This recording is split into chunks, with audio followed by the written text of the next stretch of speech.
Khamagani, Bunzu. Today I have brought this video on DPSP. DPSP means Directive Principles of State Policy. राज्य की नीति के निदेशक तत्व। इनका मतलब क्या होता है, इनका एम क्या है और इंडियन कॉन्स्टिट्यूशन में इसके प्रोविजंस कहाँ हैं, वो सब हम आज के वीडियो में डिस्कस करेंगे। चलो let's start. DPSP, Directive Principles of State Policy, aim to create social and economic conditions under which a citizen can lead a good life. Basically, DPSP are the certain guidelines which the state and central government should keep in mind while framing any law and policy.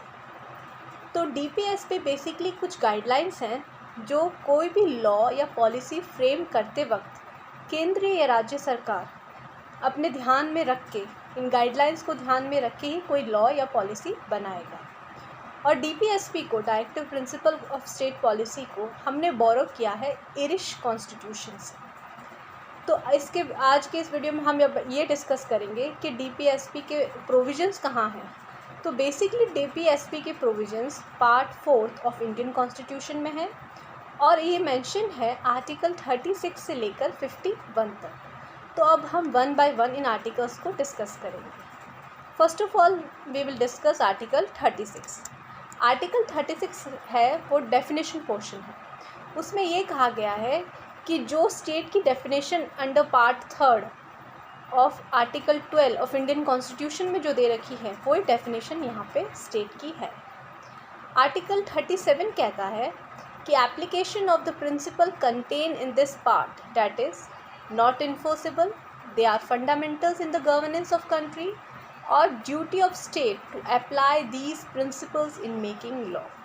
तो basically directive principles of state policy जो है वो enforceable है, means they are not in binding in nature, they are not enforceable by the court for their violation. अगर directive principle of state policy का violation होता है तो उसके लिए कोर्ट में आप नहीं जा सकते। जैसे हम फंडामेंटल राइट्स अगर वायलेट होता है then we can move to court, लेकिन directive principle of state policy जो है वो नॉट इन्फोर्सेबल है। अब सेकंड पॉइंट, लेकिन इसका मतलब ये नहीं होता कि वो इम्पॉर्टेंट नहीं है। They are as important as fundamental right, they are considered as a fundamentals in the governance of country. राज्य को सुचारू रूप से चलाने के लिए वो डायरेक्टिव प्रिंसिपल्स बहुत ज़रूरी है और इस स्टेट की ड्यूटी है कि वो इन प्रिंसिपल्स को अप्लाई करके, जो भी लॉज या कानून बनाता है तो इन प्रिंसिपल्स को अप्लाई करके ही बनाए। अब जो directive principles of state policy है उसको हमने 3 पार्ट्स में डिवाइड कर रखा है: सोशलिस्ट, गांधीयन, लिबरल, समाजवादी, गांधीवादी और उदारवादी। तो पहले हम वो आर्टिकल्स डिस्कस करेंगे जो सोशलिस्ट ग्रुप में आते हैं, मतलब समाजवादी ग्रुप में, जिनको समाज से प्रेरित किया माना गया है। First of all socialist group में आता है आर्टिकल 38। आर्टिकल 38 कहता है state to secure a social order for promotion of welfare of the people, कि राज्य लोक कल्याण की अभिवृद्धि के लिए सामाजिक व्यवस्था बनाएगा। ये आर्टिकल 38 कहता है। आर्टिकल 39 कहता है certain principles of policy to be followed by state, राज्य द्वारा अनुसरणीय कुछ नीति तत्व, जैसे कि man and women should have the equal right to means of livelihood, आदमी और औरत को जीविका के पर्याप्त साधन प्राप्त करने का समान अधिकार हो। There should be equal pay for equal work, पुरुष और स्त्रियों को समान कार्य करने के लिए समान वेतन हो। ये जो सारी चीज़ें हैं, जो सारे प्रिंसिपल्स हैं, वो स्टेट फॉलो करेगा। अब दूसरा आर्टिकल इसमें आता है आर्टिकल 39A। वो कहता है equal justice and free legal aid, मतलब समान न्याय और निःशुल्क विधिक सहायता। राज्य ये देखेगा कि सबको बराबर न्याय मिले, कोई उसमें असमानता ना हो, और कोई भी विक्टिम या कोई भी सिटीजन को अगर पर्याप्त साधन ना हो कि वो कोई भी लॉयर अपॉइंट कर पाए, तो राज्य का ये कर्तव्य रहेगा कि वो उसको निःशुल्क विधिक सहायता प्रदान करे। अब और इसमें एक आर्टिकल आता है आर्टिकल 41, जो कहता है right to work, to education and public assistance in certain cases. इसमें आर्टिकल 42 भी आता है, वो कहता है provision for just and human condition of work and maternity relief, कि जो भी काम करने की कंडीशंस है वो प्रॉपर हो, जस्ट हो, अच्छी तरीके से काम कर सके, जो भी वर्कर्स वगैरह है काम करने की जगह सही हो, और मैटरनिटी रिलीफ मतलब प्रसूति सहायता का भी उपबंध देखे, स्टेट ये भी देखे कि उनको मैटरनिटी रिलीफ भी दिया जाए। अब आर्टिकल 43 कहता है दे should B living wages for workers, कि कर्मकारियों के लिए निर्वाह मजदूरी भी मिले। आर्टिकल 43A वो कहता है कि participation of workers in management of industry, कि जो ये वर्कर्स हैं उनका भी पार्टिसिपेशन रहे इंडस्ट्रीज़ को मैनेज करने में, ये भी स्टेट की ड्यूटी रहे कि वो देखे इस तरीके से कि they should be participation of worker in the management of industries.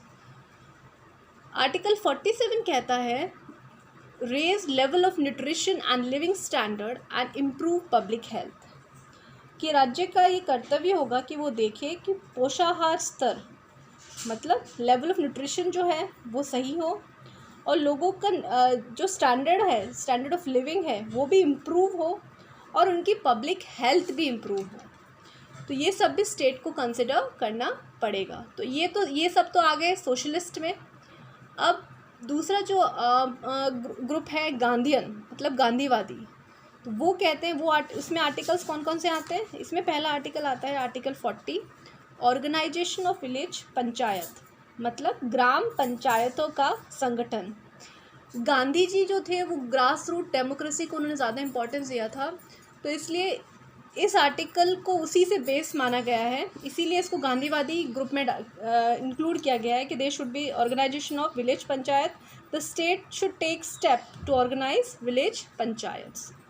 अब दूसरा आर्टिकल है article 43B that speaks about the promotion of cooperative societies, मतलब सहकारी सोसाइटियों का भी संवर्धन होना चाहिए। और ये जो आर्टिकल है ये इंडियन कॉन्स्टिट्यूशन में इंसर्ट हुआ था बाय 97th अमेंडमेंट। आर्टिकल 46 कहता है promotion of educational and economic interest of schedule caste, schedule tribe and other weaker sections, कि अनुचित जाति, अनुचित जनजाति और जो दूसरे दुर्बल वर्ग हैं उनके लिए शिक्षा और दूसरे उनके संबंधी हितों की भी अभिवृद्धि हो, स्टेट को ये भी ध्यान में रखना पड़ेगा। आर्टिकल 47 भी इसमें आता है जो हमने पहले डिस्कस किया था कि they should state duty to raise the level of nutrition, living standard and improve public health. Article 48 speak about the organisation of agriculture and animal husbandry, कि कृषि और पशुपालन का संगठन, इसके भी प्रयास करे, स्टेट की ये ड्यूटी रहेगी कि वो इसको भी इम्प्रूव करने की कोशिश, जो भी पॉलिसीज़ बने इनको मद्देनज़र रख के ही वो ऐसी पॉलिसीज़ बनाएं। अब थर्ड ग्रुप आता है लिबरल ग्रुप। लिबरल मतलब उदारवादी। उसमें कौन से आर्टिकल्स आते हैं? फर्स्ट ऑफ ऑल उसमें आर्टिकल आता है आर्टिकल 44, वो कहता है यूनिफॉर्म सिविल कोड, जो आप सबने पहले पढ़ा ही होगा कि नागरिकों के लिए एक समान सिविल संहिता, कि there should be a uniform civil code throughout the territory of India. एक और आर्टिकल है article 45 that deals with the provision for early childhood care and education to children below the age of 6 years। ये जो article है ये insert हुआ था Indian constitution में बाय 86th अमेंडमेंट, और ये bye 86th amendment fundamental right भी बना था as article 21A right to education. तो इसमें भी ये कहा गया है कि 6 वर्ष से जो कम आयु के बच्चे हैं उनके लिए प्रारंभिक शिक्षा जो होती है वो देख रेख और शिक्षा का स्टेट जो है उसके बारे में प्रोविजंस, उसके बारे में स्टेट कुछ भी कदम उठाए। फिर दूसरा आर्टिकल आता है आर्टिकल 48A, वो कहता है protection and improvement of environment and safeguarding of forest and wildlife, कि पर्यावरण का संरक्षण तथा संवर्धन और वन्य तथा अन्य जीवों की रक्षा भी, ये भी स्टेट का कर्तव्य रहेगा कि वो इसको देखे। फिर दूसरा आर्टिकल आता है article 49, protection of monuments and places and objects of national importance. मतलब राष्ट्रीय महत्व के जो स्मारक है, स्थान है, वस्तुएं हैं, उनका संरक्षण किया जाए, उनको प्रोटेक्ट किया जाए। ये भी एक स्टेट का एक डायरेक्टिव प्रिंसिपल है, एक स्टेट की ड्यूटी है वो देखना। आर्टिकल 50 है, वो कहता है कि there should be separation of judiciary from executive. मतलब कार्यपालिका से न्यायपालिका को अलग रखा जाए।